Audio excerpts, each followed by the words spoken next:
என் அன்பு சொந்தங்களே, நான் உங்கள் மீரான். இது உங்களின் அபிமான டெரஸ் குக்கிங் சேனல். இன்றைக்கி நம்ம ஆந்திரா ஃபேமஸ், ஆந்திரா ஸ்பெஷல் பச்சை பயிறு இல்லை செய்யக்கூடிய பச்சை பயிரை ஊற வச்சு செய்யக்கூடிய பெசரட், ஆந்திரா ஸ்பெசரட். இது தோசை மாதிரி ஹெல்த்தியான ஒரு சாப்பாடு, நல்ல வாசனையும் நல்ல கம்மகம்மன் இருக்கும். அது மாதிரி ஒரு தோசை செய்ய போகிறோம். அதுக்கு என்னென்ன பொருட்கள் தேவைங்கிறத பார்க்கலாம் வாங்க. இதுக்கு தேவையான பொருட்கள்: 1/4 கிலோ பச்சை பயிறு 4 மணி நேரம் ஊற வச்சுருக்கிறோம். நல்லா அலசி கழுவி சுத்தம் பண்ணிவிட்டு 4 மணி நேரம் ஊற வச்சுருக்கோம். 100 கிராம் புழுங்கல் அரிசி, நம்ம சாப்பாட்டு புழுங்கல் அரிசி, அதையும் 4 மணி நேரம் ஊற வச்சு அதையும் க்ளீன் பண்ணி வச்சுருக்கோம். உப்பு, மஞ்சத்தூள், ஜீரகம், வெங்காயம், பச்சை மிளகா, இஞ்சி துண்டு, இட்லி பொடி, சுடுறதுக்கு தேவையான எண்ணெய். இப்போ ஃபஸ்ட்டு இந்த பச்சை பயிறு தோசை பிசரட்டு செய்கிறதுக்கு ஒரு 1/4 கிலோ நம்ம பச்சை பயிறு 4 மணி நேரம் ஊற வச்சுருக்கேன் இல்லையா, அதில் கொஞ்சம் சேர்த்துங்க. முழுசாக மொத்தமாக போட்டு அரைக்க முடியாது, அதனால் கொஞ்சம் பச்சை பயிறு சேர்த்துக்கிடுவோம். 2 பகுதியாக அரைக்க போகிறோம் நம்ம. இதை ஒரு பகுதி போட்டோமா. இப்போ 100 கிராம் புழுங்கல் அரிசி, இதுவும் 4 மணி நேரம் ஊற வச்ச புழுங்கரிசி, இதில் பாதி சேர்த்துக்கிடுவோம். இதில் ஒரு 3 பச்சை மிளகா, பாருங்கள், ஒரு சின்ன துண்டு இஞ்சி குறுகலாக நறுக்கி நம்ம அரைக்கிறதுக்காக போட போகிறோம். ஒரு சின்ன துண்டு இஞ்சி, அதையும் இதில் போட்டுக்கிடுவோம்.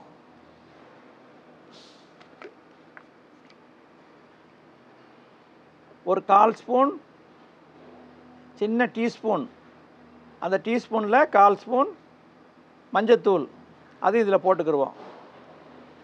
இப்போ நம்ம அரைக்கிறதுக்கு தேவையான கொஞ்சம் உப்பு, அதாவது 1/2 டீஸ்பூன், கொஞ்சம் 1/2 டீஸ்பூன் உப்பு போட்டுக்கிறோம். இப்போது அதுக்கப்புறம் உப்பு பார்த்து நம்ம கலக்கலாம் தண்ணி ஊற்றி. இப்போ இதை குறைன்னு அரைக்கணும். ரொம்ப நைஸும் இல்லாமல் ரொம்பவும் இது இட்லி மாவு பதத்துக்கு அரைக்கணும். இதை கொஞ்சம் தண்ணி ஊற்றி இட்லி மாவு பதத்துக்கு அரைச்சிக்கலாம். A few moments later. இந்த பதத்துக்கு நம்ம இட்லி மாவு பதத்துக்கு அப்படியே ஊற்றுனா நம்ம இட்லி மாவு பதத்துக்கு அரைச்சிக்கிறோம். மாவு இந்த பாருங்கள், நல்லா ஒரு மாதிரி ரொம்ப நைஸ் இல்லை, ரொம்ப குறகுறப்பு இல்லை, லைட்டாக குறகுறப்பு தெட்டுப்படுது, அந்த அளவுக்கு அரைச்சிக்கணும். இப்போ இதில் 1/4 ஸ்பூன் ஜீரகம் இதில் சேர்த்துக்கிடுவோம். ரொம்ப ஜீரகம் போட வேண்டாம், கொஞ்சமாக போட்டுங்க. ஏன்னா பிள்ளைங்களுக்கு பிடிக்காது, பெரியவங்க சின்னவங்களுக்கு இந்த ஜீரகம் வாயில் தட்டுப்பட்டால் பிடிக்காது, அதனால் கொஞ்சமாக போட்டுக்குங்க. உப்பு பார்த்து செக் பண்ணி உப்பு அவங்கவுங்க தேவைக்கு தகுந்த மாதிரி போட்டுக்குங்க. இந்த டைமில் யாருக்கு பெருங்காயம் பிடிக்குமோ பெருங்காயமும் நீங்கள் சேர்த்துக்கலாம். அல்லது இன்னும் நல்லா குபுள் மாறணுன்னா தயிர் கூட சேர்த்துக்கலாம். இது எது வேணாலும் நீங்கள் தயிர், பெருங்காயம் உங்கள் தேவைக்கு தகுந்த மாதிரி சேர்த்துக்கலாம். நம்ம தயிரும் சேர்க்கலை, பெருங்காயமும் சேர்க்கலை, இதுவே நமக்கு போதுமானது. ஏன்னா இஞ்சியெல்லாம் போட்டிருக்கோம், ஜீரகம் போட்டிருக்கோம், பச்சை மிளகா போட்டிருக்கோம், அதனால் இந்த வாசனையே போதும், அதனால் விட்டாச்சு. இப்போ நம்ம தோசை மாவு ரெடி ஆகிடுச்சு, தோசை சுடலாம். தீயை மீடியமாக வச்சுக்கோங்க, ரொம்ப ஹையில் வைக்க வேண்டாம், மீடியமாக வச்சு ஒரு நான்ஸ்டிக் தவா வச்சுக்கோங்க. தவா சூடாயிடுச்சு, சும்மா லைட்டாக கொஞ்சம் எண்ணெயை சைடில் தேய்ச்சி விட்டுக்குங்க.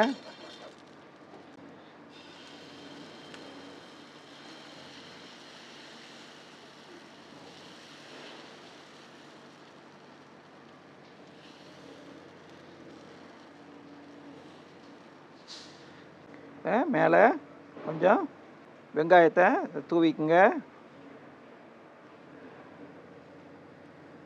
இட்லி பொடியை இதில் நல்லா அப்படியே தூவி விட்டுக்குங்க. சுற்றி எண்ணெய் நல்லா உள்ள சுற்றி எல்லாத்துக்கும் படுற மாதிரி எண்ணெய் விட்டுங்க.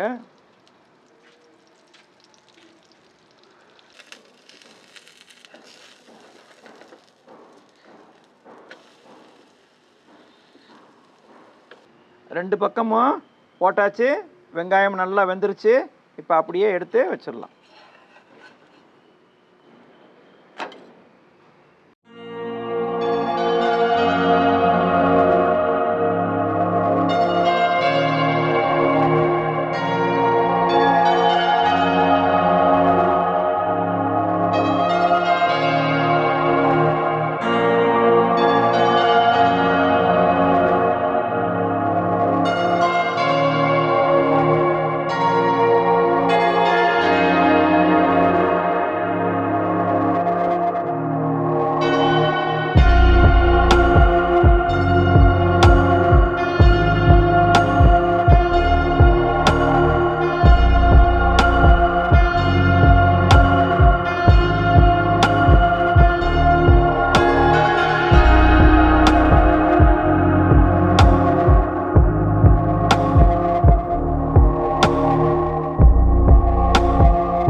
சுவையான ஆந்திரா பிசரட் பச்சை பயிரில் செய்யக்கூடியது. பச்சை பயிரில் ஊற வச்சு கொஞ்சம் அரிசி மாவு சேர்த்து இஞ்சி, பச்சை மிளகா, ஜீரகம், மஞ்சத்தூள் போட்டு செய்கிறது ரொம்ப வித்தியாசமாக இருக்கும், ரொம்ப டேஸ்ட்டாக இருக்கும். எல்லாத்துக்கும் ஒரு ஆரோக்கியமான ஃபுட்டு. இந்த பச்சை பயிரில் எது செஞ்சாலுமே நல்லாயிருக்கும். அதை நீங்கள் ஒரு வாட்டி செஞ்சு பாருங்கள். மேலே நம்ம ரவை தோசைக்கு போகிற மாதிரி பொடியை ஆனியன் தூவி இருக்கிறோம், அது மேலே இட்லி பொடி தூவி இருக்கிறோம். நல்லா அது மசாலாவுக்கு அதுக்கும் அப்படியே எடுத்து சாப்பிட்றதுக்கு ரொம்ப பிரமாதம் சுவையாக இருக்கும். எல்லோரும் இதை செஞ்சு சாப்பிட்டுட்டு எப்படி இருக்குங்கிறத சொல்லுங்கள். இந்த வீடியோ பிடிச்சிருந்தா லைக் பண்ணுங்கள், உங்கள் சொந்த பந்தங்களுக்கு ஷேர் பண்ணுங்கள், உங்கள் கருத்துக்களை கமெண்ட் பாக்ஸில் தெரிவிங்க, சப்ஸ்கிரைப் பண்ணுங்கள், பெல் ஐக்கானை கிளிக் பண்ணுங்கள். அடுத்த வீடியோவில் உங்களை சந்திக்கும் வரை உங்கள் அன்பு மீரான்.